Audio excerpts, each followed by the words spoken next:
Hello, my name is Lena Sorensen, and today my group will be presenting about the obesity epidemic in America and how it could possibly be improved. The purpose of our speech is to persuade about the many contributing factors to the epidemic and how it could be improved. Although obesity is very common, did you know that it is one of the leading most preventable causes of death in the United States? This means that although so many people die from this disease, it could be prevented by changing a few simple things. There are many different contributing factors as to why it is so prevalent in the U.S. The obesity epidemic is growing due to many different reasons. These reasons could be things such as fast food, new technology, and more.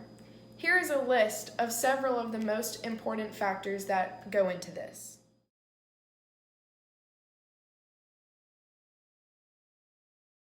It is very important for people to understand the health risks that are associated with obesity. Firstly, we will discuss what obesity is, how it is measured, and the serious health risks that are directly associated with it.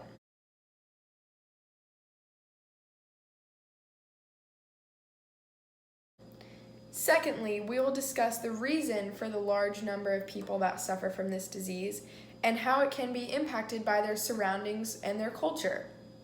Lastly, we will discuss how to possibly decrease the number of people that have this disease in America and how to fix this problem. Now, I will pass it to Christina, who will discuss what obesity is, how it is measured, and some of the serious health risks that are associated. Take it away, Christina. Thank you so much, Brianna. Now, I am going to talk a little bit about the significance and harms of obesity. According to the National Institute of Health, an estimated 300,000 deaths per year are due to the obesity epidemic. Obesity is a very serious medical condition, and it is detected using the body mass index, or the BMI, as I will refer to it throughout the rest of the speech.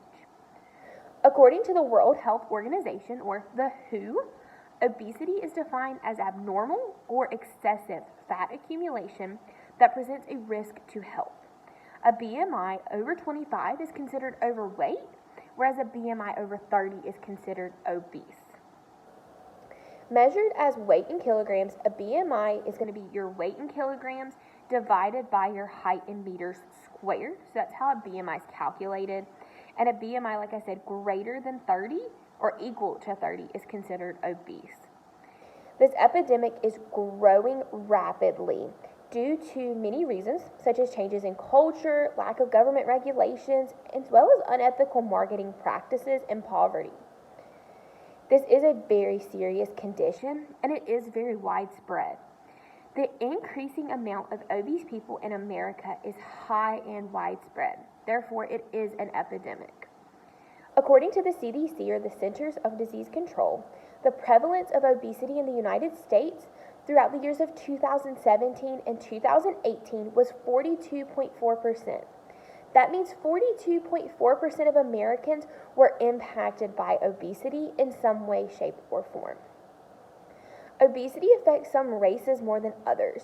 Non-Hispanic blacks are at the highest at 49.6% of obese individuals. And then next you have Hispanics at 44.8%. Then you have non-Hispanic whites falling in at 42.2%, and non-Hispanic Asians at 17.4%.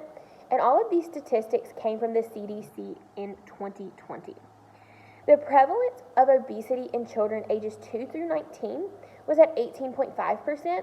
So it is really clear that obesity is hitting after adolescence for most people, because 18.5% is a reasonable or a desirable percentage, as much as it can be in this situation. So it is hitting in late adulthood. Now, obesity is very harmful, and it can cause some very serious health issues, some of which can even be fatal. According to the CDC, obesity is a serious concern because it is associated with poorer mental health outcomes, reduced quality of life, and it's the leading cause of death in the United States and worldwide because it leads to diseases such as diabetes, heart disease, stroke, and even some types of cancer. This statement by the CDC supports the idea that individuals who are obese, they are at a higher risk for both mental and physical diseases. First, they are more likely to develop mental disorders such as depression and anxiety onset by their weight. They are also more likely to develop physical disorders such as diabetes, heart failure, and high cholesterol because of their eating habits and the lack of exercise that is associated with obesity. The CDC also claims that obesity can bring on the leading causes of death in the United States and worldwide, supporting the idea that obese individuals are at a high risk for physical and mental diseases. People who are obese are also at a higher risk for complications from the COVID-19 pandemic, as a severe obesity increases the risk of contracting a breathing problem called acute respiratory distress syndrome, which is incredibly common in COVID-19 patients. Due to the fact that people who are obese, they're already going to be at risk for your respiratory and heart diseases, this puts them more susceptible to COVID-19. Also, if someone who is obese contracts COVID-19, their symptoms are more likely to be more severe once again because of that respiratory weakness that is already present in many individuals who are obese. People who are obese, they're also at a higher risk for heart disease and heart problems, such as high blood pressure, once again because of that excess of fat, that unhealthy diet, and lack of exercise that is typically present in those situations. Well, now that we have addressed the dangers and health risks related to obesity, I'm going to let Riley explore why so many people are still struggling with this epidemic today. Go ahead, Riley.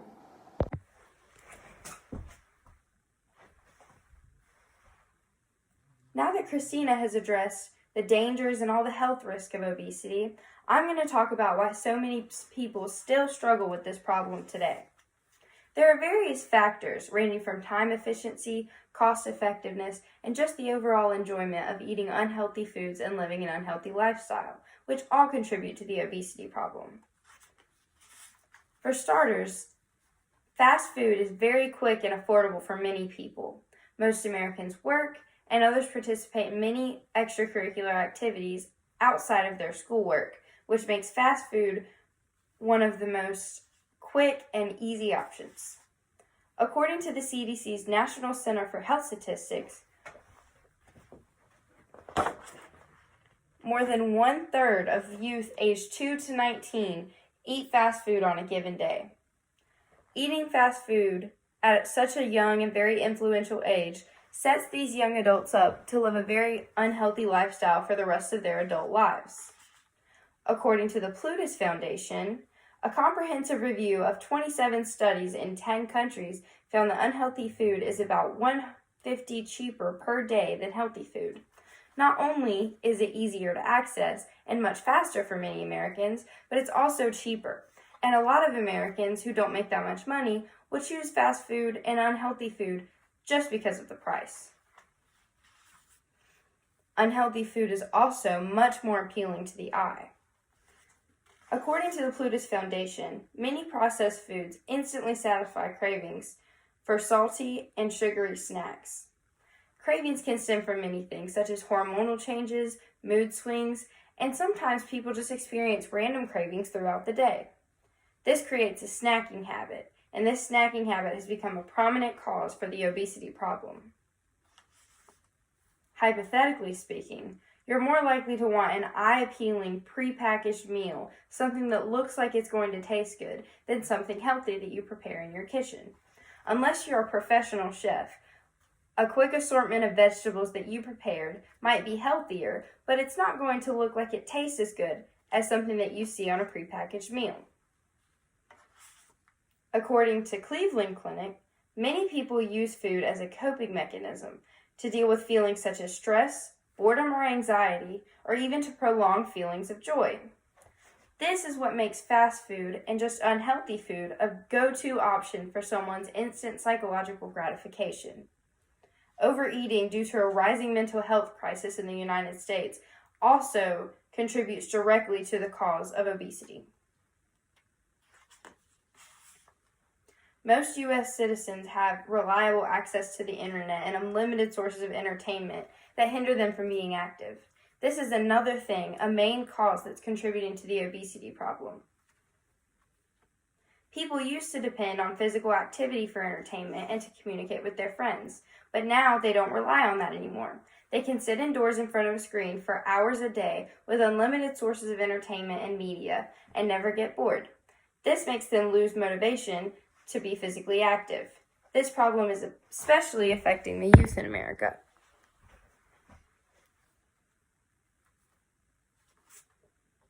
According to the National Center for Biotechnology Information, research shows that children, preteens, and teenagers are using massive amounts of media, and those with more screen time have been shown to have an increased obesity, reduced physical activity, and decreased health. Not only is this contributing to the obesity problem, but it's affecting mental health and physical health as well. The overall health has decreased in young adults and even full-grown adults who depend on media for their communication and entertainment. Most Americans today have in-home access to the internet, meaning they can access it any time that they want to. And this source for entertainment and interaction, there's no motivation for physical activity. This means that the only type of motivation someone would have to be physically active would depend completely on their willpower, making this problem not have a very easy solution. Now that I have discussed the various causes of the obesity epidemic, I'm going to turn it over to Brianna, and she's going to propose some of our possible solutions. Thank you. Hello, my name is Brianna Spinks, and today I will be talking about the solvency portion of obesity in America. This is my audience. This is my brother Brennan and my dad Eddie. Hello. Okay, and this is my outfit.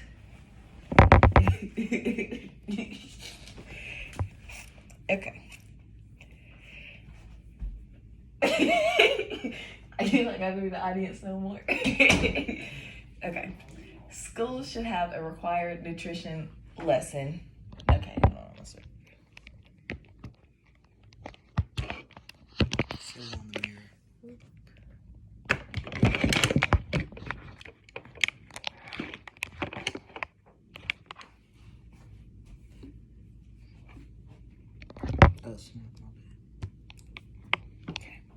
Schools should have required nutrition lessons to ensure that people understand the importance of what they consume. Many people do not realize how many calories they take in and how this can negatively impact their health to the point of death. A lot of the time, school lunches impact the way that a person eats permanently for the rest of their life into adulthood, according to blogger Amanda Ray of the Art Institute's.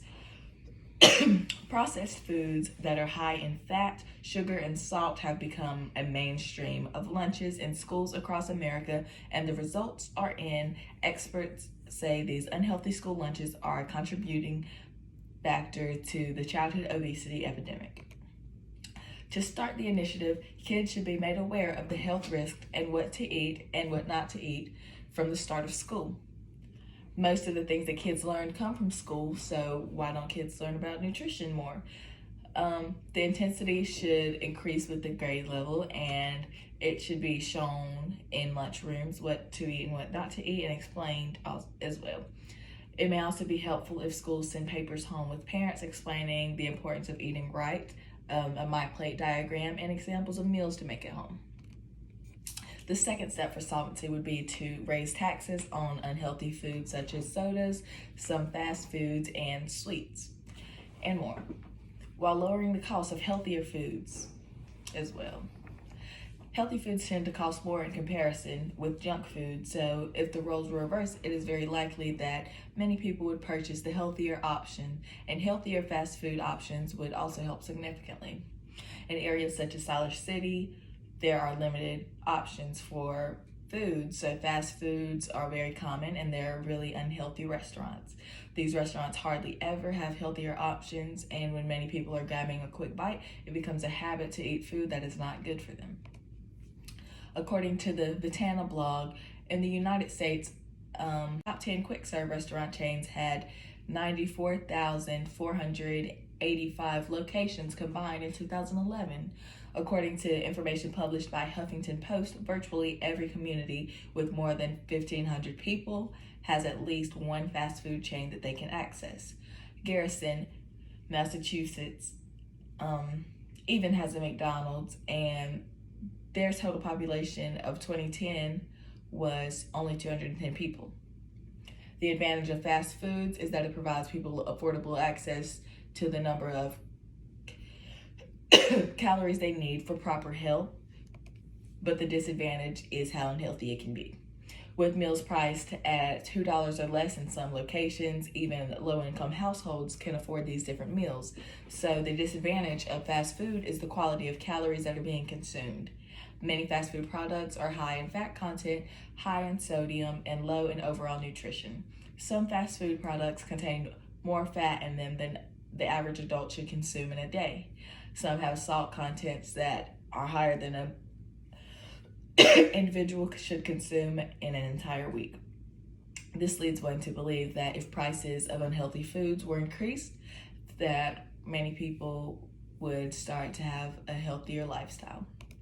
It is possible that many people would stop purchasing these foods, and these big corporations would start implementing a healthier menu. And according to the Alliance for Health Policy, the proportion of Americans who are overweight or obese rose to 64% of the population in 2000 from 60% in 1990. This is completely unhealthy as well as dangerous. A live example to combat obesity is when Mrs. Michelle Obama implemented the My Plate.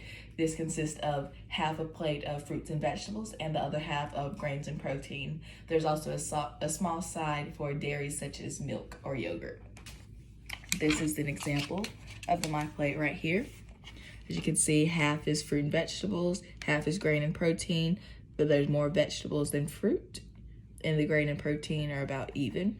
And then here's a little spot for dairy right here.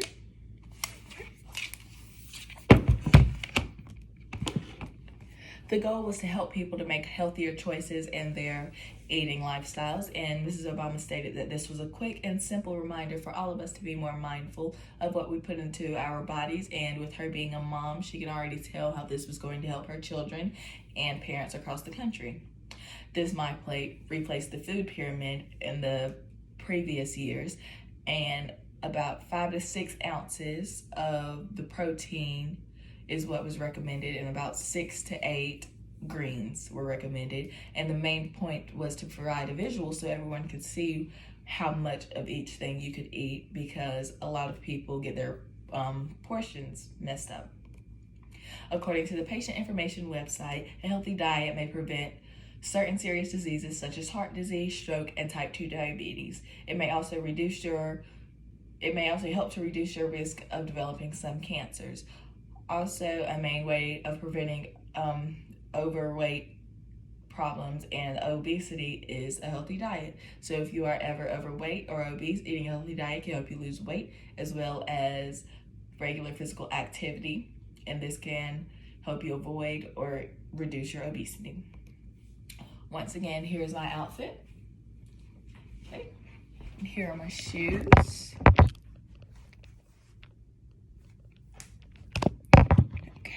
Now I will pass it on to Lena to give you the conclusion. Thank you.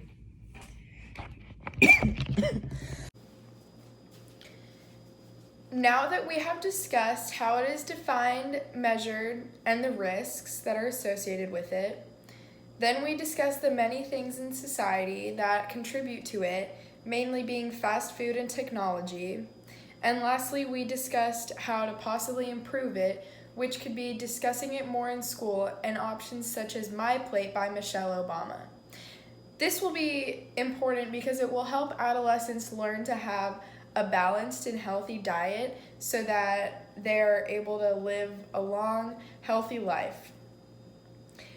The obesity epidemic is growing due to many reasons such as fast food, technology, and more. It is very important for people to understand the risks that are associated with it. This presentation was not intended to offend anyone.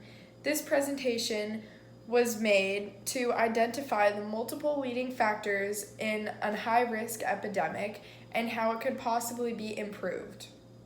There's also a very large stigma surrounding people who are obese, and if more people are educated on the many factors that go into the reason why so many people are obese, then there will most likely be less of a stigma because more people will be understanding. There are many things that people can do changing even in their daily routine that may improve this. These could be things such as a balanced diet, eating fast food less, and exercising weekly. This will put you at a much lower risk of developing obesity, and this could save you from suffering of a heart attack at a young age. Federal laws could also implement regulations to cut back the amount of soda that can be consumed by adolescents. If all of this happened, there would be many less deaths overall, and the country would overall be much healthier. Now you know more about the obesity epidemic and how it is caused by many different things, and about the new plans like Michelle Obama's My Plate that could possibly help. Thank you.